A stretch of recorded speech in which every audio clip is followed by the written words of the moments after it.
ഭീകരർ ലക്ഷ്യമിട്ടത് രാജ്യത്ത് വൻ സ്ഫോടന പദ്ധതികൾ. 2900 കിലോ അമോണിയം നൈട്രേറ്റ് എത്തിച്ചത് ഈ ലക്ഷ്യത്തോടെ. ഡൽഹിയിൽ IED സ്ഫോടനത്തിനാണ് ഭീകരർ ലക്ഷ്യമിട്ടതെന്നാണ് വിവരം.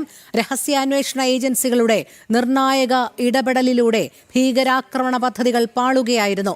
രാജ്യത്തെ മെട്രോ നഗരങ്ങളിൽ മുഴുവൻ സ്ഫോടനം നടത്താൻ ഭീകരർ പദ്ധതിയിട്ടിരുന്നു. ഗുജറാത്തിലും ഫരീദാബാദിലും നടന്ന അറസ്റ്റ് രാജ്യത്തെ കത്തിക്കാനുള്ള ഭീകരരുടെ മോഹം തകർത്തു. വിവരങ്ങളുമായി നന്ദഗോപൻ ചേരുന്നു.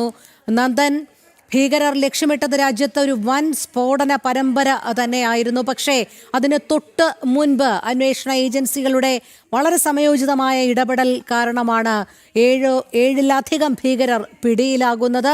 ഒടുവിൽ തങ്ങളുടെ പദ്ധതികൾ പാളും എന്നുള്ള ഘട്ടത്തിലെത്തിയപ്പോൾ നടന്ന ഒരു ആക്രമണമാണ് ഡൽഹി ചെങ്കോട്ടയിൽ ഉണ്ടായത് എന്ന് തന്നെയാണോ അനുമാനിക്കേണ്ടത്?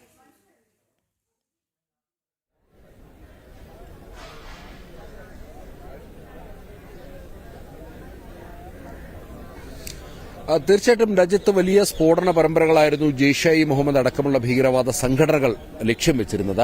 ആ ലക്ഷ്യത്തിന്റെ അടിസ്ഥാനത്തിലാണ് ഫരീദാബാദിലേക്ക് വലിയ അളവിൽ സ്ഫോടക വസ്തുക്കൾ, ഏതാണ്ട് 2900 കിലോഗ്രാം സ്ഫോടക വസ്തുക്കളും IED ബ്ലാസ്റ്റിന് ആവശ്യമായിട്ടുള്ള മുഴുവൻ സാധന സാമഗ്രികളും ഇവരുടെ ഉണ്ടായിരുന്നു. ഉഗ്ര സ്ഫോടനമായിരുന്നു ഇവർ ലക്ഷ്യം വെച്ചിരുന്നത്.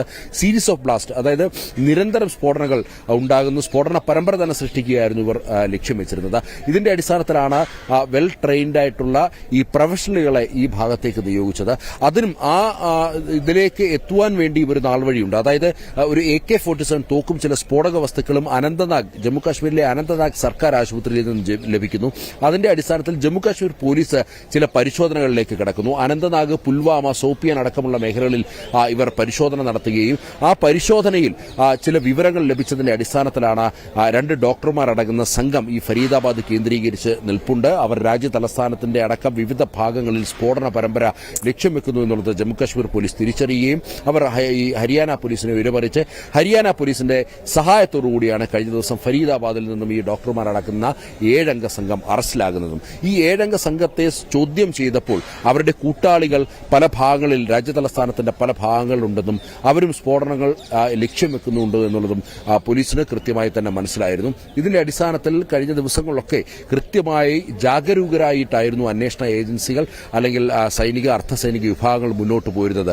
ഏതാണ്ട് ദീപാവലി തൊട്ട് അത്തരമൊരു സാഹചര്യമായിരുന്നു ഡൽഹിയിൽ നിലനിന്നിരുന്നത്. രഹസ്യാന്വേഷണ വിഭാഗങ്ങൾക്ക് റിപ്പോർട്ട് ലഭിച്ചിരുന്നു ഈ ദീപാവലിക്ക് ശേഷം അല്ലെങ്കിൽ ദീപാവലിയോടനുബന്ധിച്ച് രാജ്യത്ത് വലിയ രീതിയിൽ സ്ഫോടന പരമ്പരകൾ നടക്കുമെന്നുള്ളത്. ഇതിന്റെ അടിസ്ഥാനത്തിൽ കൃത്യമായി ജാഗരൂകരായിട്ടായിരുന്നു ഈ അന്വേഷണ സംഘം നിന്നിരുന്നത്. എന്നാൽ വളരെ പെട്ടെന്നായിരുന്നു ഇത്തരമൊരു ആക്രമണം ഉണ്ടായത്. അതായത് ഈ ഭീകരവാദികൾ ഇതിനോടകം തന്നെ പോലീസിന്റെ പിടിയിലായിട്ടുണ്ട്. അവർ എന്തായാലും വിശദമായി തന്നെ അവരെ ചോദ്യം ചെയ്യും. ആ ചോദ്യം ചെയ്യലിൽ കൂട്ടാളികളുടെ വിവരങ്ങളും മറ്റും ഉറപ്പായും അവർ പങ്കുവെക്കും. എന്തായാലും അവർ പിടിയിലാകുമ്പോൾ സ്വാഭാവികമായും ഈ സ്ഫോടക വസ്തുവും പോലീസ് അവർ പിടിച്ചെടുക്കും. അതുകൊണ്ട് തന്നെ അതിനു മുമ്പേ സ്ഫോടനം നടത്തുവാൻ വേണ്ടി പെട്ടെന്ന് തിരക്കിട്ട ഒരു തീരുമാനമെടുത്ത് അങ്ങനെ മുന്നോട്ട് നീങ്ങിയായിരുന്നു എന്നുള്ളതാണ് പോലീസ് ഇപ്പോൾ അനുമാനിക്കുന്നത്. ഏതായാലും ഔദ്യോഗിക സ്ഥിരീകരണങ്ങൾ ഒന്നും തന്നെ പോലീസ് ഈ ഒരു വിഷയത്തിൽ നൽകുന്നില്ല. അല്ലെങ്കിൽ ഇതൊരു ഭീകരാക്രമണമാണോ ഏതെങ്കിലും തരത്തിലുള്ള മറ്റാക്രമണമാണോ എന്നത് സംബന്ധിച്ച് പോലും ഒരു തരത്തിലുള്ള ഔദ്യോഗിക സ്ഥിരീകരണങ്ങളും നിലവിൽ പോലീസ് നൽകുന്നില്ല എന്നുള്ളതാണ്. എനിക്ക് പിന്നിൽ കാണാം, മറച്ച് ഇരിക്കുന്ന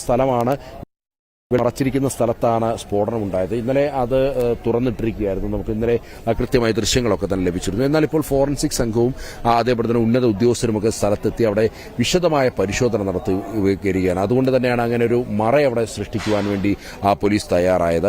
ഇവിടെ ഈ സ്ഥലത്തേക്ക് ഈ വാഹനം ഓടിച്ചുകൊണ്ട് വന്നതിന്റെ ഒരു രീതി അല്ലെങ്കിൽ ഇതുമായി ബന്ധപ്പെട്ട CCTV ദൃശ്യങ്ങളടക്കം പോലീസിന് ലഭ്യമായിട്ടുണ്ട് എന്നുള്ളതാണ്. പോലീസ് അക്കാര്യത്തിൽ ഒരു സമയബന്ധിതമായി തന്നെ അല്ലെങ്കിൽ സമയം കൃത്യമായി തന്നെ സൂചിപ്പിച്ചുകൊണ്ട് തന്നെ പോലീസ് അത്തരം ചില സൂചനകൾ നൽകുന്നുണ്ട് എന്നുള്ളതാണ്. അതായത് ഈ വാഹനം, ഈ I-20 വാഹനം എന്നുള്ളത് ഇന്നലെ കാശ്മീരി ഗേറ്റ് അടക്കമുള്ള വിവിധ സ്ഥലങ്ങളിൽ ഈ വാഹനം CCTV ദൃശ്യങ്ങളിൽ ഉൾപ്പെട്ടിട്ടുണ്ട്. അതേപോലെ തന്നെ കഴിഞ്ഞ ജൂണിൽ ബദർപൂർ എന്ന് പറയുന്ന സ്ഥലത്ത്, ബദർപൂർ എന്ന് പറയുന്ന ഡൽഹി ബോർഡറാണ്, ആ ബദർപൂരിൽ ഈ വാഹനം CCTVയിൽ കഴിഞ്ഞ ജൂണിൽ ഉൾപ്പെട്ടിട്ടുണ്ട് എന്നുള്ളതാണ്. ഈ വാഹനം ഏതാണ്ട് 3:19 ഈ വാഹനം കൃത്യമായി ഈ പാർക്കിംഗ് സ്പേസിലേക്ക് എത്തുകയും അവിടെ നിന്ന് ഏതാണ്ട് 6:48 ഈ വാഹനം പുറത്തെടുക്കുന്നത്. 6:48 ഈ വാഹനം പുറത്തെടുത്തതിന് പിന്നാലെ തന്നെ ഏതാണ്ട് 6:58 ഈ സ്ഫോടനം നടക്കുന്നു എന്നുള്ളതാണ്. നോക്കിക്കാണേണ്ടത് ഈ വാഹനം പുറത്തെടുത്ത് അധിക സമയം ആകുന്നതിന് മുമ്പേ തന്നെ ഈ സ്ഫോടനം നടത്തുവാൻ വേണ്ടി പോലീസ് ഈ സ്ഫോടനം നടത്തുവാൻ വേണ്ടി ഭീകരവാദികൾ തയ്യാറായി എന്നുള്ളതാണ്. ദൃശ്യങ്ങളിൽ ഇപ്പോൾ നമുക്ക് കാണാം. ഇത് നടന്ന സ്പോട്ടിലാണ് നമ്മളിപ്പോൾ നിൽക്കുന്നത്. ആ ദൃശ്യങ്ങൾ കാണാം. വലിയ രീതിയിലുള്ള ഒരു സുരക്ഷാ ക്രമീകരണങ്ങൾ ഈ മേഖലയിലേക്ക് ഒരുക്കിയിട്ടുണ്ട്. പ്രത്യേകിച്ച് ഒരു തരത്തിലുള്ള തെളിവുകളും നഷ്ടപ്പെടുത്താൻ വേണ്ടി അന്വേഷണ സംഘം ആഗ്രഹിക്കുന്നില്ല. അതുകൊണ്ട് തന്നെ ഈ മേഖലയിലേക്ക് ഇത്തരമൊരു സ്ഫോടനം നടന്നതാണല്ലോ. സ്വാഭാവികമായും ജനങ്ങൾ ഇത് ആകാംക്ഷയോടുകൂടി കാണാനെത്തും. RAF-നെ അടക്കം ഇവിടെ സ്ഥലത്ത് വിന്യസിച്ചാണ് അതിനെ കൃത്യമായി തന്നെ ഈ അന്വേഷണ സംഘം അതിനെ പ്രതിരോധിക്കുന്നത്. ഉന്നത ഉദ്യോഗസ്ഥർ ഇപ്പോഴും സ്ഥലത്ത് ക്യാമ്പ് ചെയ്യുകയാണ്. നേരത്തെ സൂചിപ്പിച്ച പോലെ തന്നെ ഇതുമായി ബന്ധപ്പെട്ട് മോഡ് ഓഫ് ഓപ്പറാൻഡി എങ്ങനെയാണ് എന്നുള്ള കാര്യങ്ങളൊക്കെ വിശദമായി തന്നെ പോലീസ് അന്വേഷിച്ചു വരികയാണ്. ഇതുമായി ബന്ധപ്പെട്ട് മറ്റൊരു കാര്യം വ്യക്തമാകുന്നത് ഈ ഹരിയാന രജിസ്ട്രേഷനുള്ള I-20 വാഹനം അത് ദേവേന്ദർ എന്ന് പറയുന്ന ഒരാളുടെ ആയിരുന്നു. ആ ദേവേന്ദറിൽ നിന്നും ഒരു അമീറാണ് ഈ വാഹനം വാങ്ങിയത്. അമീർ പിന്നീട് ഈ വാഹനം കൈമാറുന്നത് പുൽവാമ സ്വദേശിയായ താരിഖിനാണ്. താരിഖ് ഈ വാഹനം പിന്നീട് ഉമർ മുഹമ്മദിന്, അതായത് ഇപ്പോൾ ചാവേറായി എന്ന് സംശയിക്കപ്പെടുന്ന ഉമർ അഹമ്മദിന് ഈ വാഹനം കൈമാറി എന്നുള്ളതാണ് ഇപ്പോൾ വ്യക്തമാകുന്നത്. ഈ സ്ഫോടനത്തിന് ശേഷം ഇതിന്റെ സമീപ പ്രദേശങ്ങളിൽ ചില ഹോട്ടലുകളിലൊക്കെ വ്യാപകമായ പരിശോധന പോലീസ് നടത്തിയിരുന്നു. 4 പേരെ ഇതിൽ നിന്നും ചോദ്യം ചെയ്യാൻ വേണ്ടി പോലീസ് കസ്റ്റഡിയിലെടുത്തിട്ടുണ്ട് എന്നുള്ളതാണ് വിവരങ്ങൾ. ഇതുകൂടാതെ 13 പേരെ ഡൽഹിയുടെ മറ്റ് പല ഭാഗങ്ങളിൽ നിന്നും NIA അതേപോലെ തന്നെ ഡൽഹി പോലീസിന്റെ പ്രത്യേക സംഘമടങ്ങുന്ന അന്വേഷണ സംഘം കസ്റ്റഡിയിലെടുത്തിട്ടുണ്ട് എന്നുള്ള സൂചനകളാണ് ലഭ്യമാകുന്നത്. ഇവരെല്ലാം വിശദമായി തന്നെ ചോദ്യം ചെയ്തു വരികയാണ്. നിർണായക വിവരങ്ങൾ ലഭ്യമായി എന്നുള്ള സൂചനകൾ ലഭിക്കുന്നുണ്ട്.